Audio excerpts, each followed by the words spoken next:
नमस्कार, सूचना एवं जनसंपर्क विभाग की प्रस्तुति हिमाचल बुलेटिन में आपका स्वागत है। पेश हैं आज के समाचार। मुख्यमंत्री श्री जयराम ठाकुर ने आज मंडी जिले के सिराज विधानसभा क्षेत्र के अंतर्गत बाली चौकी में पंच परमेश्वर सम्मेलन की अध्यक्षता करते हुए कहा कि पंचायती राज संस्थाएं लोकतंत्र की सबसे महत्वपूर्ण बुनियादी संस्थाएं हैं, जिनको सुदृढ़ करने के लिए राज्य सरकार प्रतिबद्ध है। मुख्यमंत्री ने कहा कि पंचायती राज संस्थानों के निर्वाचित प्रतिनिधियों के लिए प्रशिक्षण कार्यक्रम उस समय तैयार किया गया था जब वे प्रदेश के पंचायती राज मंत्री थे। इसका मुख्य उद्देश्य इन निर्वाचित सदस्यों को उनके कर्तव्यों, अधिकारों और अधिनियमों के बारे में शिक्षित करना है, ताकि वे अधिक प्रतिबद्धता के साथ अपना कार्य करने में सक्षम बन सकें। मुख्यमंत्री ने कहा कि इस बार प्रदेश के पंचायती राज संस्थानों और स्थानीय शहरी निकायों में लगभग 60% महिलाएं निर्वाचित होकर आई हैं, जो महिला सशक्तिकरण की दिशा में एक बड़ा कदम है। श्री जयराम ठाकुर ने क्षेत्र के महिला मंडलों को विभिन्न गतिविधियों के आयोजन के लिए 11,11 हजार रुपए प्रदान करने की घोषणा की।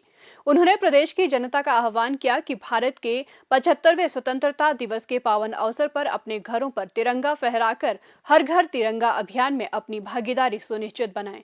उन्होंने कहा कि बाली चौकी में एसडीएम कार्यालय खुलने से न केवल लोगों को सुविधा मिलेगी, बल्कि क्षेत्र का विकास भी होगा। उन्होंने कहा कि ये सब सिराज विधानसभा क्षेत्र के लोगों के निरंतर और बिना शर्त विश्वास का परिणाम है, जो उन्होंने पिछले लगभग 25 वर्षों से उन्हें दिया है। उन्होंने कहा कि राज्य सरकार ने बाली चौकी में बागवानी विकास अधिकारी कार्यालय, प्राथमिक स्वास्थ्य केंद्र को सामुदायिक स्वास्थ्य केंद्र में स्तरोन्नत करने और वन विश्राम गृह खोलने का भी निर्णय लिया है, जबकि तीर्थन खड्ड के तटीकरण का कार्य भी आरंभ कर दिया गया है। मुख्यमंत्री ने कहा कि प्रदेश सरकार हर संभव प्रयास कर रही है कि विकास की गति को बढ़ाया जाए, ताकि कोविड-19 महामारी के कारण नष्ट हुए समय की भरपाई की जा सके। मुख्यमंत्री ने कहा, आज हमने इस बात को लेकर के यहाँ पर तय किया कि हम पंच परमेश्वर का क्या मतलब होता है। एक जमाने में ये पंचायत आज की नहीं, पंचायत वर्षों से चली। जब वोट नहीं होते थे तब भी जो हमारे इतिहास में गांव की पंचायत बैठा करती थी। गांव के वो वोट से नहीं होते थे, लेकिन गांव के प्रबुद्ध लोग बैठते थे और बैठ करके जो निर्णय करते थे वो निर्णय अंतिम होता था, पंचायत का निर्णय। और आज हमारी चुनी हुई पंचायतें हमारे बीच में काम कर रही हैं। और मुझे इस बात की प्रसन्नता है कि पंचायती राज संस्थाओं के चुने हुए प्रतिनिधि को बहुत बड़ा जो है वो काम करने का एक सुनहरा अवसर प्राप्त। पहले जमाने में पंचायत के प्रधान के पास पावर होती थी, लेकिन उसके बावजूद उनके पास धन नहीं होता था, पैसा नहीं होता था। पंचायत का प्रधान हमारे पास 10-10 बार आता था, 20,000 दे दो, 50,000 दे दो, विधायक निधि से दे दो। हम बांट करके देते थे, आजकल कम ही आते, क्योंकि उनके पास विधायक निधि का पैसा, उनके पास बैकवर्ड सब प्लान का पैसा, उनके पास फाइनेंस कमीशन का पैसा, उनके पास सांसद निधि का पैसा, उनके पास सारा का सारा पैसा पंचायतों में जा रहा है। और पंचायतों में मनरेगा ने तो ऐसी परिस्थिति पैदा कर दी जिसमें जो है हर प्रधान जो अपने पंचायत में डेवलपमेंट के कार्य करना चाहते हैं, कोई लिमिट ही नहीं है। इसलिए इस बात के लिए बहुत जरूरी है, ये बहुत आवश्यक है कि पंचायत के चुने हुए प्रतिनिधि ईमानदारी के साथ काम। हिमाचल प्रदेश सरकार आपको पूरा सहयोग करेगी, पूरा मदद करेगी। इन ईमानदारी के साथ अच्छा काम करने वाले, नए इनिशिएटिव के साथ काम करने वाले चुने हुए प्रतिनिधियों को जहां भी सम्मानित करने की जरूरत होगी, वहां निश्चित रूप से सम्मान उनको देंगे, उनको आदर देंगे, ताकि वो और लोगों को प्रेरित कर सके। जिला कुल्लू के बंजार विधानसभा क्षेत्र के अपने 1 दिवसीय दौरे के दौरान मुख्यमंत्री श्री जयराम ठाकुर ने आज लगभग 84 करोड़ रुपए लागत की 14 विकासात्मक परियोजनाओं की आधारशिलाएं रखी व लोकार्पण किए। बाद में बंजार में एक जनसभा को संबोधित करते हुए श्री जयराम ठाकुर ने कहा कि बंजार क्षेत्र में सड़कों और पुलों के निर्माण एवं रखरखाव पर 108 करोड़ रुपए की धनराशि खर्च की गई है। उन्होंने कहा कि इस निर्वाचन क्षेत्र में प्रधानमंत्री ग्राम सड़क योजना के अंतर्गत 26 परियोजनाओं का क्रियान्वयन किया गया है, जिस पर 100 करोड़ रुपए की राशि खर्च की जा रही है। उन्होंने कहा कि बंजार में 50 बिस्तरों की क्षमता वाले अस्पताल के निर्माण पर 16 करोड़ रुपए खर्च किए जा रहे हैं।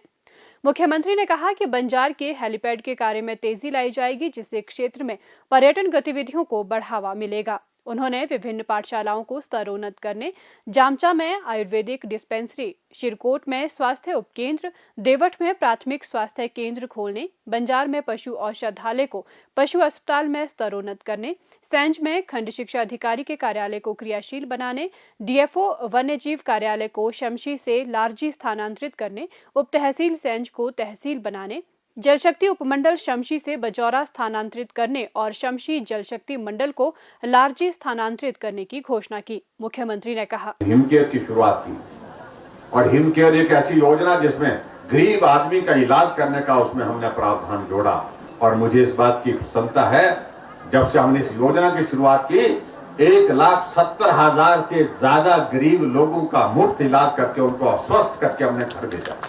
हमने हिमाचल प्रदेश में एक योजना की शुरुआत की, जिस योजना का नाम हमने सहारा रखा। हमने कहा इन लोगों के लिए हम सहारा बनकर के काम करें और उस सहारा योजना के अंतर्गत हमने हिमाचल प्रदेश में शुरुआत की।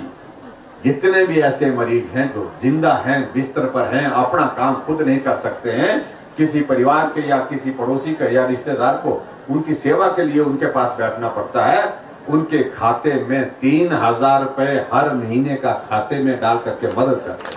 हमारा प्राथमिक स्वास्थ्य केंद्र की मांग है, तो मैं ये पीएससी खोलने की यहाँ घोषणा करता हूँ देवखा पंचायत के अंतर्गत, ताकि आपको एक सुविधा वहां पर इस तरह से मिल सके। सब तहसील सैंज को जो है वो मैं अपग्रेड करके इसको तहसील बनाने की यहाँ पर घोषणा करता हूँ। जल शक्ति का जो हमारा डिवीजन आपका जो है वो शमशी में है और शमशी में उस डिवीजन में बंजार विधानसभा क्षेत्र का लगभग 85% एरिया उसमें आता है। तो इस डिवीजन को भी मैं शमशी से लारजी लाने की घोषणा करता हूं। स्वास्थ्य एवं परिवार कल्याण विभाग द्वारा दोपहर 2 बजे जारी बुलेटिन के अनुसार प्रदेश में कोरोना संक्रमण की जांच के लिए आज 1,642 लोगों के सैंपल लिए गए, जिनमें से 329 लोगों की रिपोर्ट नेगेटिव पाई गई है, जबकि 1,297 लोगों की रिपोर्ट आना बाकी है। अभी तक 30,10,777 लोगों की जांच की जा चुकी है, जिनमें से 27,99,699 सैंपल की जांच नेगेटिव पाई गई है। प्रदेश में कुल 2,09,702 लोगों में कोरोना वायरस के संक्रमण की पुष्टि हुई है, जिनमें से 2,03,564 लोग इस बीमारी से ठीक हो चुके हैं और 2,589 व्यक्ति उपचाराधीन हैं। हिमाचल बुलेटिन देखने के लिए सब्सक्राइब करें YouTube channel DPR Himachal, follow करें ट्विटर @DPRHP, लाइक करें Facebook page information and public relations department Himachal Pradesh, visit करें वेबसाइट www.himachalpr.gov.in। इस अंक में इतना ही। कल फिर होगी मुलाकात, दीजिए इजाजत, नमस्कार।